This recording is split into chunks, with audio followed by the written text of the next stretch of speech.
This is my new brand aesthetic, by the way. Superhero shirts with black. I got a really cool shirt the other day. I will show you it. You showing it now? Yes. Hey, welcome to Kinspace. Pull up a chair and let's real talk.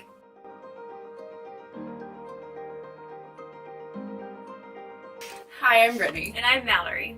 And at Kinspace, we help people dream forward using practical skill. Today, we are going over basic marketing terms. The other day, I was talking to somebody about SEO, and their eyes completely glazed over and had no clue what I was talking about. And then I realized not everybody knows basic marketing terms. So, we're here to give them to you. So, grab your Ugg boots and let's get basic. Basic. So, hashtag basic. Let's just start with the big one. SEO. What is it? Search engine optimization. Yes, it is. And so what does that mean? It means you get higher in Google. Yep. More people can find you. Yep. You pop up on search pages at the top. Because that's where you belong. So, essentially what happens is Google reads your webpage. They read the copy, they read the tags, they read the file names of all your files. So Google basically crawls your webpage, and when someone puts in a search for a certain term, it crawls your webpage and sees how relevant your webpage is to their search. So there are a couple of ways to boost your SEO really, really simply. The first one is backlinks, and the second one is keywords. So your keywords are going to be words that people are going to be searching for. So if you're a doula in Kansas City, you should probably put doulas in Kansas City somewhere in your copy, in your file names, actually all of those places. All of them. If you're a placenta encapsulator, you need to have that in your copy as many times as possible without it being spammy and gross, because they actually count off for things like that. Or if you're hiding keywords somewhere, that you're trying to put those really rich keywords that people are going to search for in as much of your copy and your file name titles as possible. Yep. Another like little tiny tip here. Dashes. Use dashes instead of underscores if you're going to separate words in your file names, because those are recognized as spaces. Underscores are not. Another really great way to get keywords onto your website are blogs. So blogging and taking a list of keywords that are relevant to each other and sticking them all into a blog so that it flows nicely is a really, really great way to boost your SEO. So backlinks, essentially, it's really simple. It's literally just your website being linked from another website. So there are a couple really, really quality backlinks that you can get. The first one, that is the most easy, is your social media channels. Your backlinks on your social channels will boost your SEO. Those are very, very quality, large, established websites that are linking to your website and give you more credibility. Another way to get it is guest blogging. Different publications, different related websites. In Kansas City, there's a bunch of like industry websites. So go to your industry website. Go to, something for photography in Kansas City and submit your blogs. Go to, a general parenting website in Kansas City and submit your blogs. The more links you have around the internet, the more links you have pointing back to your site, the more you're going to show up in people's searches. Yep. Shameless plug. Here's a quick secret. Brittany actually happens to have a really wonderful website called Naturally KC, and she has backlinks galore. Yeah, we do a lot of republishing for people and just publishing new content for people. So it really helps people's SEO to be able to have those blogs published on multiple sites that are not their own. And Mallory has Kansas City Family Birth, so any doula or childcare, birth-related industries, she does blog publishing for other people as well there. If you need a boost of SEO, we're your girls. Next term, social channels. So not nice. Social channels.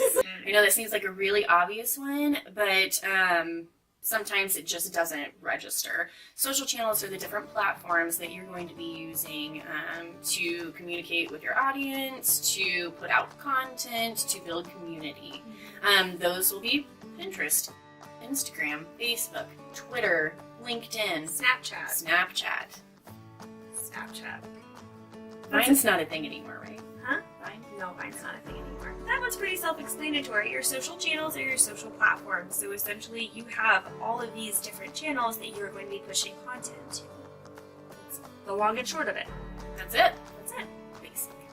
So basic. Yes, I'm going to continue to do that throughout the whole video. Basic. Yeah, that's the thing. Okay. Okay. Okay. Brand voice. This is a really, really important one that I don't think a lot of people understand. Essentially, this is the voice of your brand. Brand voice? So essentially what you need to do is think of your brand as an individual or a person that has a voice. That voice is your brand's voice that you'll be speaking in when you're writing copy, when you're writing blogs, when you are Doing anything. doing anything, really. Using emojis. Mhm. It's the different phrases that your brand uses. I mean, think of yourself. Like, there are always weird little quirky phrases that everybody uses, like that is unique to their character and the combination they use and their tone of voice, how they speak to other people. Is it a really understanding voice? Is it a really caring voice? Is it a super fun voice? Is it super quirky? Those are the things you take into consideration when you're building brand voice. I know both of us with our clients, we actually recommend talking about your brand voice as a person. Yeah. You actually build it as a person. What do they like? How do they speak? What candle scents do they like? What music do they listen to? How do they dress? Where would they shop? Yeah. All of that adds up to be a personality or a character, and you're speaking as that character anytime you're speaking to your community. The next keyword is your brand identity and your brand package. Your brand identity, which is, I mean, really it's just like your brand, is the whole thing. It's all of it. Yes. I feel like a lot of people, when they think of brand, they think of logo and colors, but logos and colors are just elements of an entire brand identity. Now, I like to think of brand identity almost as an experience that you're building for someone. When they come to your website, your brand identity immediately gives them a feel. And your brand identity is created to give them a very specific feeling and give them a very specific idea of what your company is about and what you do. So you build that by the fonts you use, the phrases you use, your copy. You do that through the different design elements, colors, textures, the layout of your website, how you navigate through your website. That whole experience is what is your brand. Yeah. Your brand identity really kind of introduces and brings them into reading your brand voice. So they go hand in hand. Different things that your brand package that needs to include is your logo, color, texture. Let's go back to logo. Yeah. Because you should have more than one version of your logo. You should have more than one version of your logo. You should have a few versions of your logo that you can use all in different spaces so you have a cohesive look without it looking monotonous. Our next term is content. And content, again, might seem like a really basic one, but when we're talking about pushing out content, we're talking about literally posts, blogs, images, videos, anything that you put out on your social channels and on your website, that's all content. So it includes your copy that you put on your website. It includes your service pages and the copy on there. Anything, literally anything that you put out is content. Yeah, it's anything that's going to be contained within the delivery system that you're using. If you're using Instagram, anything contained in that Instagram post, the image and the copy, hashtags, all of that, that's your content. All your content. Facebook, delivery system. If you're doing a post, anything in that post is your content. Pretty simple. Next term, algorithms. Algorithms, yay! Go! Algorithms, go! Okay. You guys! Algorithms. Algorithms. All right. Algorithms are the rules that social channels use to figure out whose content to them. They use the algorithm, which is like really just a code, to figure out which content is getting the most engagement. The algorithms heavily favor engagement right now. So engage. Well, comment back if you comment. Comment if you comment. Like your gun. Oh my god. So you should always be doing that. And they're changing all the time. If you want a general overview and a little more in depth on algorithms, check out our last video, How to Social Media. I will link it up in the cards somewhere, up here. Or if you're in Facebook, down in the comments. Down in the comments. All right, engagement. So engagement is so important when you're talking about social media channels. And there are two types of engagement that you want to see. The first type of engagement that you want to see are your people engaging with you. So that means you want to see them liking and commenting. You want to sharing. Sharing is caring, huh? You want to see people really loving what you post, and your social media channels really want to see your people loving what you post, because the more they love it with that algorithm, they're going to bump it up to the top.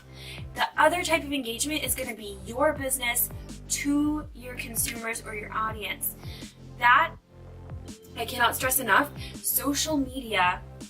Social is social media. You've got to get social when you're posting your media. Kind of the point. It's the point. It's the point of social media. So get engaged with your audience. Like their comments. Comment on their comments. Ask them questions. Another way of engaging with them is in your copy. Ask a question and have them answer that. That helps spark engagement. And then when they answer back. Carry on a conversation. That's Yes. all you have to do is carry on a conversation. And hey, introverts, congratulations. You get to carry on a conversation from the comfort of your own home. Behind a screen. Behind a screen. Without talking to people. Without talking to anyone.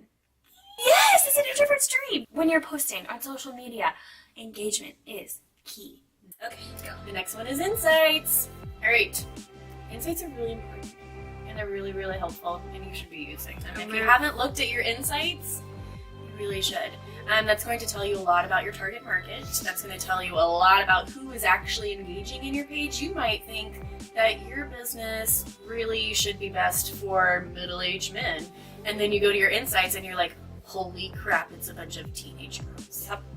I hope that doesn't happen for you. Make sure you're talking to the right people. You're talking to the right people. And your insights can reinforce that you're talking to the right people, because say you're speaking specifically to women who live within 30 miles of you who are between the ages of 26 and 32, right?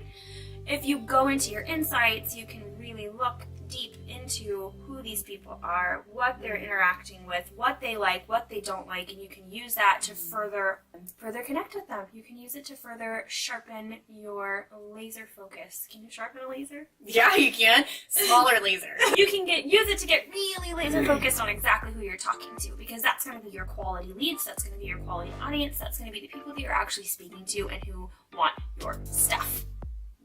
Another one on insights that's really helpful is figuring out your peak times. You don't want to be posting on a Sunday night if that's when the least amount of people are engaging with you. So say next week you have a really big sale happening. You're going to want to look on your insights, figure out which day the most people are engaging with you, and post that day and that time. You might say, insights are very insightful. So, mentions, aka tagging. These are super important, and there are a couple different ways to do them. All of the different things that you can do to connect to either specific locations or specific companies or specific people is going to get your stuff seen by more people, because if you tag someone, it shows up on their channel as well as yours. So tagging is important. The algorithms like it. The algorithms like It's not getting you seen in more places. Yeah. Instagram, checking in at your locations. That's really key. On every single post. Every single photo you are posting on Instagram, I want to see you checking in at a location. You don't have to be at that location, just search it. That's a really great way to use that tag feature. Additionally, if you have an image that, say, has a brand, like a shoe in it, that's a certain brand, tag the brand. Example, so I got this really cool water bottle for Christmas, and I took a picture of it and put it on my Instagram. It says hose water. So cute. So cute. I put a picture of the water bottle up on my Instagram, tagged the company, and then they take my picture and actually published it on their Instagram, getting my picture seen by way more followers than what I have. All right, another term you're going to hear is organic versus paid, or organic or paid. It's not always versus. Nope. It's not always a battle. The difference between paid and organic is going to be anything organic is going to happen organically. Those are things that just happen. That's people just seeing your post in their news feed because the algorithm bumped it and interacting with you. Paid, obviously, is going to be paid. So those are your sponsored posts, your ads, and your boosted posts. Right. We don't know what else to say about organic versus paid. It's pretty simple, guys, okay? It's organic, which is just stuff that people see, and paid, which is stuff that people see that you paid for. So organic reach is typically going to be less unless something goes a little viral. Paid is typically going to be more than your normal organic post because you paid for it. So Facebook likes money. Facebook does like money.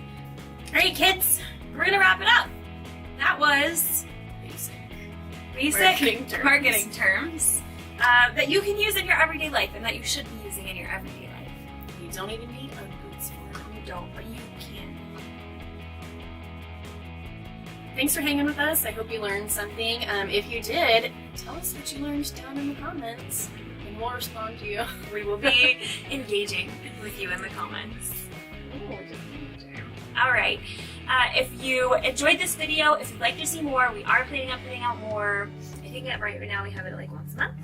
So once a month, join us here on the couch and talk a little bit about social media, marketing, branding, all of it. Make sure you subscribe, and if you like this video, like the video, give it a like. And when you subscribe, make sure you hit that little bell icon wherever it is so you get notifications every time we upload.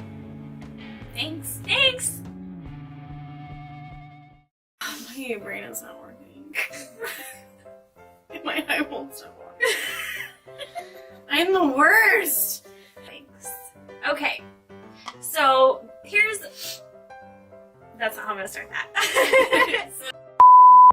We wrote out a lot less today than we did last time. We are gonna tell you some shit about marketing.